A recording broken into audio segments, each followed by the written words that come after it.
नमस्कार दोस्तों, कथा क्षितिज में आपका स्वागत है। आज हम जिस पौराणिक गाथा की गहराई में उतरने वाले हैं वह सिर्फ एक कहानी नहीं बल्कि ब्रह्मांड के संतुलन, देवताओं और असुरों के संघर्ष और जीवन मृत्यु के गूढ़ रहस्यों को उजागर करती है। हम बात कर रहे हैं समुद्र मंथन की, क्षीरसागर के उस महान मंथन की जिसने देवों को अमृतत्व प्रदान किया और कई अमूल्य रत्न संसार को दिए। यह उस समय की बात है जब स्वर्गलोक अपनी चमक खो चुका था।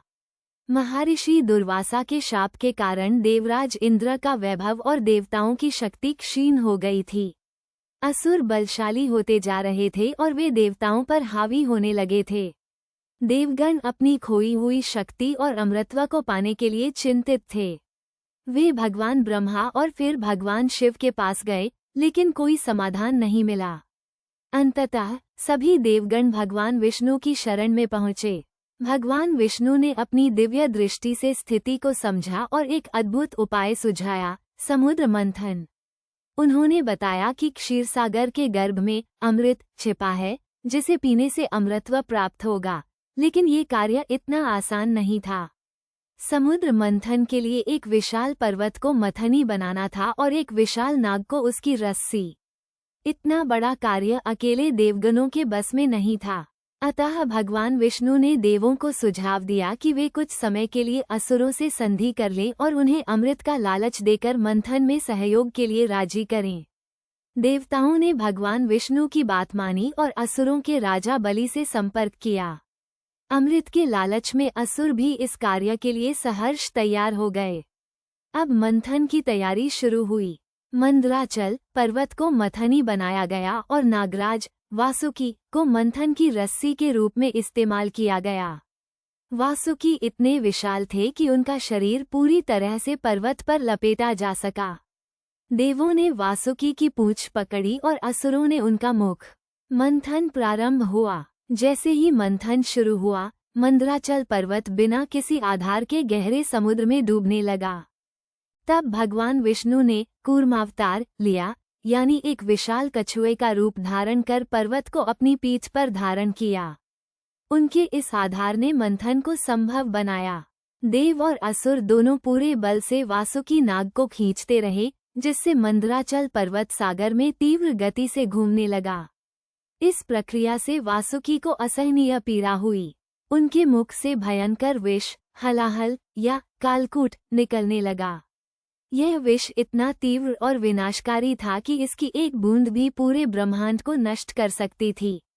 देव और असुर सभी भयभीत होकर त्राही त्राही करने लगे। हर कोई इस विष से बचने के लिए भागने लगा। तब ब्रह्मांड को बचाने के लिए भगवान शिव प्रकट हुए।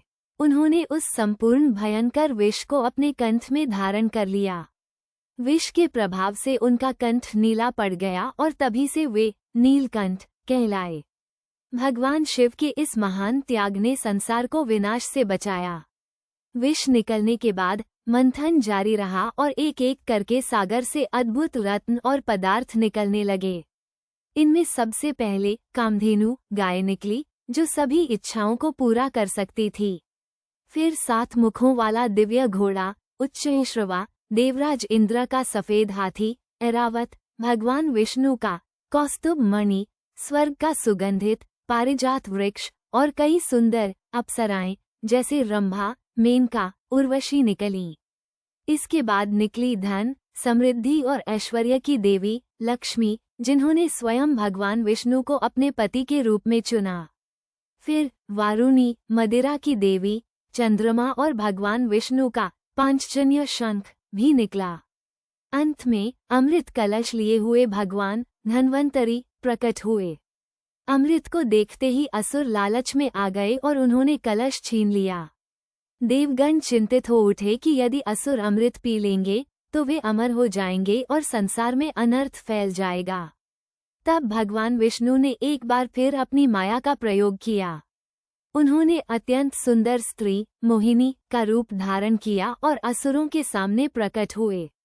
असुर मोहिनी के रूप पर मोहित हो गए और उन्होंने अमृत वितरण का कार्य उन्हें सौंप दिया। मोहिनी ने छलपूर्वक देवताओं को पहले अमृत पिलाना शुरू किया। एक असुर राहु नामक देवताओं का वेश धारण कर पंक्ति में बैठ गया और अमृत पीने लगा। सूर्य और चंद्रदेव ने उसे पहचान लिया और मोहिनी रूपी भगवान विष्णु को सूचित किया। भगवान विष्णु ने तुरंत अपने सुदर्शन चक्र से राहु का सिर धड़ से अलग कर दिया।